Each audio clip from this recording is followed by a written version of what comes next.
Jadi sebenarnya yang membedakan adalah, oke Pak, tadi kenapa Bapak bilang kita mindsetnya sudah loss, kalau nggak loss ya kita profit, kalau nggak profit ya kita loss, and that's it. Sebenarnya gini Pak,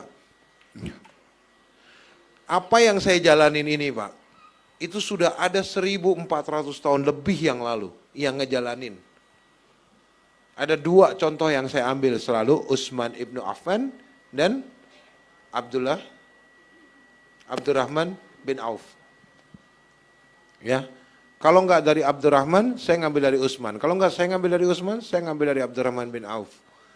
Ya kan? Yang satu kuat di manajemen, yang satu kuat di marketing. Dan dua-duanya adalah manajemen langit dan marketing langit. Jadi marketing langit bukan gue juga sih sebenarnya. Gue copy paste dari. Jadi gini, ini kehidupan standar seorang muslim, Pak. Kita di mana? Di sini. Kita itu selalu di bawah kehidupan standar seorang muslim. Makanya begitu kita melihat satu figur atau satu orang atau tetangga kita atau ayah atau ibu kita, mereka melakukan satu kehidupan yang sesuai standar seorang muslim. Sesuai standar seorang muslim. Kita akan wow.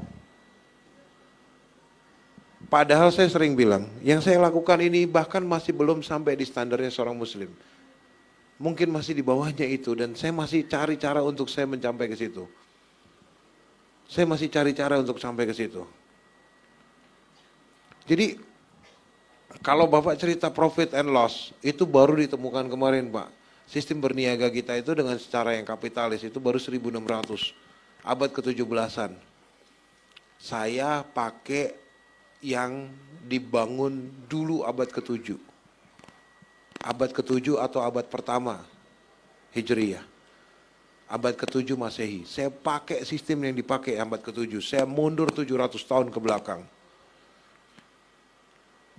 Saya mundur jauh dari pertama kali sistem ekonomi ya. Kalau ada sarjana akuntansi boleh koreksi. Kapan akuntansi itu sistemnya dibuat ya. Saya mundur jauh ke belakang Pak dengan cara yang lebih konvensional. Misalnya nih ya, nih saya beli dari beliau 10 juta. Saya akan kasih tahu ke Bapak, saya tulis harga 10 juta, ongkos dari rumah dia ke toko saya pakai si motor hijau itu ya, 10.000 lah, ya kan? Terus jasa repackaging, kardus apa segala macam goceng. 15.000, oke. Pak ini harganya, harga HPP-nya 10 juta 15.000. Sewa tempat breakdown 12 juta, misalnya di breakdown, sampai ke satu produk misalnya jatuhnya 5.000 atau 10.000. Saya akan bilang ke Bapak, Pak ini harganya 10 juta 25.000. Ini HPP-nya, harga pokok produksi. Keuntungan silahkan tentukan. Ini saya lagi mau terapkan di dompet madani memang. Jadi supaya orang belajar bisa langsung. Jadi nanti marketplace-nya itu ya Bapak bisa beli barang, yang Bapak lihat itu HPP-nya. Nanti di bawah beri keuntungan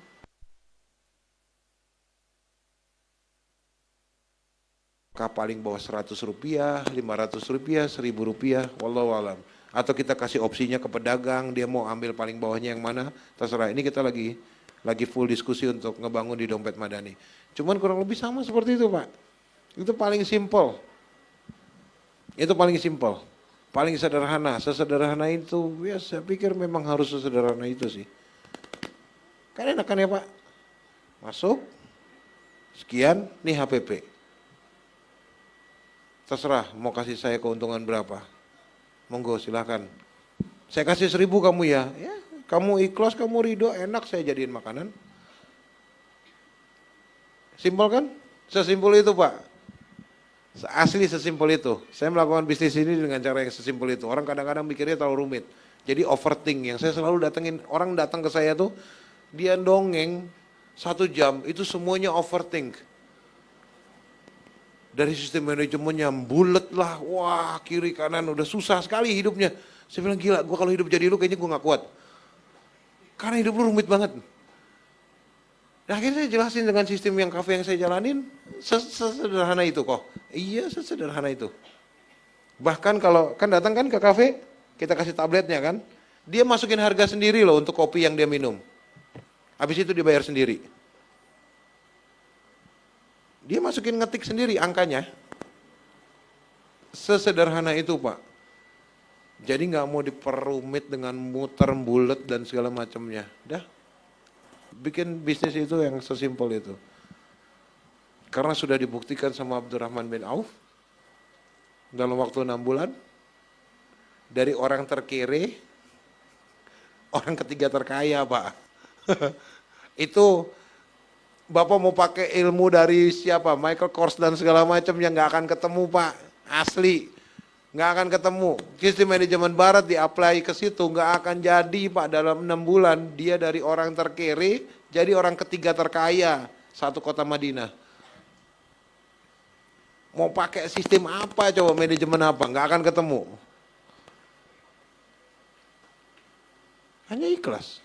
Segini harganya. Mau kasih lebih berapa? Sekian. Akad selesai, dah transaksi. Kasih uang, kasih barang, selesai. Pergi dia. Balik lagi, besok beli lagi. Bisa besokannya lebihnya beda? Beda. Tidak ada akad yang mengikat. Hari ini dikasih lebihan, udah ini buat pedagang 10.000. Besok dia datang, maaf ya pedagang, gue cuma punya goceng. Kasih goceng. Kayak gitu Pak. Ya kalau yang di Bandung itu memang tongkrongannya mahasiswa. Memang mahasiswa. Ketahuan nih tanggal tua nih.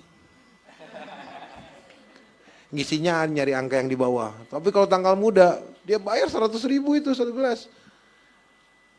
Karena orang sudah dibuat nyaman Pak. Jadi mereka akan terus kembali. Ya sistem dagang yang paling bagus adalah servis kan. Kita ngajak ngobrol ke customer. Gimana Pak? Mobilnya enak nggak Pak? Habis kita setel di power steeringnya, bannya kita udah balancing. Wah nih trimmingnya masih habis ke kanan nih. Oh ya udah nanti kita bantu ya Bu ya, Pak ya kita bantu lagi nih, kita balance lagi nih. Lihat ya apapun. Gimana Bu jahitannya? Jahit di tempat saya rapi nggak? Nih agak kurang nih sebelah sini. Saya servis Bu. Saya lurusin, saya bagusin. Ini kurang apa? Komunikasi yang baik. Insya Allah sih Pak.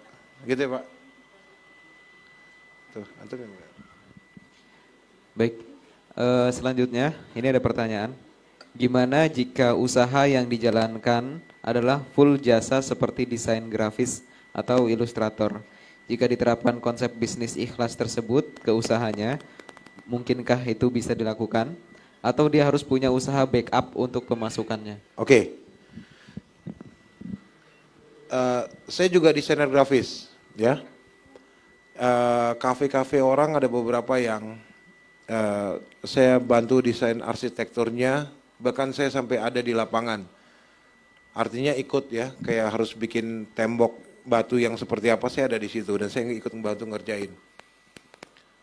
Yang tadi saya bilang, mungkin sekitar sejam yang lalu. Ya, ini kepala ini punya Allah.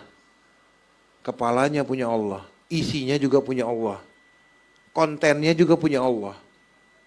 Ya. Isinya ada otak, kontennya ada. Kita ada operating system kan. Kalau nggak ada OS-nya kan kita gila. Ya kan? Ini ada OS-nya yang bikin kita waras. Dan semua yang Allah titipkan di sini ini punyanya Allah. Ingat ya, yang Allah titipkan di sini itu punyanya Allah. Nggak ada satu cc pun isi otak kita yang punya kita sendiri. Kok gue kan belajar kok sampai ke Amerika. Emang kalau Allah nggak ngizinin lu bisa ke Amerika? Ini namanya kreativitas kok. Saya butuh minum Pocari Sweat sampai 4 kaleng baru ketemu inspirasi. Masalah lu, isinya punya siapa? Punya Allah. Kalau ini sudah kita akui ini punya Allah, lihat, kalau kita sudah akui ini punya Allah, maka kita nggak akan berani pasang harga untuk sesuatu yang keluar dari sini. Training kopi di tempat saya bayar seikhlasnya, arsitektur bayar seikhlasnya, ya, desain grafis tempat saya bayar seikhlasnya. Desain arsitektur sampai jadi untuk sipil sampai jadi ya, desain grafisnya bayar seikhlasnya. Seikhlasnya. Saya nemenin pembangunan sipil sampai jadi, bayar seikhlasnya. konsultan pembangunan. Konsultan arsitektur, beda ya, sama yang ngedesain untuk arsitektur, ini konsultan arsitekturnya, bayar seikhlasnya. Nggak bayar gimana? Kagak apa-apa. Yang penting ilmunya manfaat. Iya dong. Lihat, sesederhana itu ya. Kalau kita masih khawatir dengan tadi apa, nyari apa namanya? Backup bisnis. Hati-hati ya, kalau kita sampai takut dengan rezeki yang akan kita dapatkan, kita harus lebih mikirin bagaimana akidah kita. Kalau sampai kita takut besok nggak bisa makan apa, kita harusnya lebih takut sama akidah kita sendiri. Walaupun saya sering bilang, jangan ada ketakutanmu di dunia ini yang melebihi daripada ketakutanmu kepada Allah. Jangan sampai ada.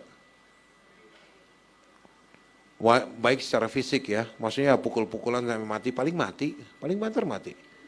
Kayak tadi ada orang yang dasar Cina gila loh, apa segala macam, saya ngomong di mobil. Gue matiin loh, iya Pak saya lagi di Jogja, samperin aja. Saya nginep di lokal hotel. Paling banter apa sih lu dibacok mati kan? Paling banter nih, ya kan? Terus apa? Nggak ada yang lebih dari mati kan? Sedangkan bagi kita seorang muslim apa? Dunia ini penjara. Nah ini akidah nih, ntar materinya geser. Ntar ya. Tapi kalau yang ini benar ya, hati-hati. Pada saat kita sudah mengikhlaskan, karena ini punya Allah. Ya coba dicamkan. Kita, ini yang jasa pasti banyak lah. Ya, yang jasa pasti banyak. Yang ngajar bahasa Inggris kek, yang ngajar komputer kek, yang desainer grafis, foto kuliner, ada ya, spesialis foto kuliner, ada foto post wedding ada, ya kan? Ini yang semua yang jasa ini kita camkan di dalam hati kita. Kalau Allah nggak izinin, nggak mungkin ini ilmu becokol di atas kepala kita.